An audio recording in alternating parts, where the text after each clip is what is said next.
50,000 বছরের রাস্তা হবে, যার যার কবর থেকে হাসরের মাঠ। ফুলচেরাতের পুল হবে 30,000 বছরের রাস্তা।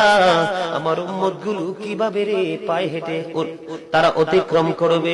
বন্ধু নবী এমনি এমনি কাঁদেনি রে, নবী জানিয়ে দিয়েছে কাল কিয়ামতের ময়দানে উম্মত গুলো খালি পায়ে থাকবে, মাটি তো তামা থাকবে। ও বন্ধু, তাদের শরীরে কোনো পোশাক থাকবে না, উলঙ্গ অবস্থায় থাকবে।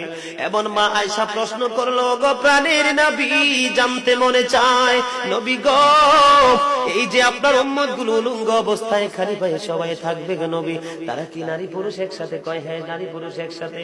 তারা কি কেউ কারো দিকে নজর দিবে না?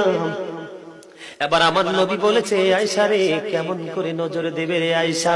বন্যার পানি যেমনি প্রবল বেগে বৃদ্ধি পেয়ে পৃথিবীর মানুষগুলোকে গ্রাস করে ফেলে, কাল কিয়ামতের দিন এই জাহান্নামের আগুন মানুষের দিকে বন্যার মতো প্রবল বেগে ছুটে এসে মানুষকে ঘিরে ফেলবে। এত ভয়ঙ্কর হবে রে আয়েশা কেরা, এত ভয়ঙ্কর হবে আসরের দিন, এত ভয়ঙ্কর হবে সেই দিন।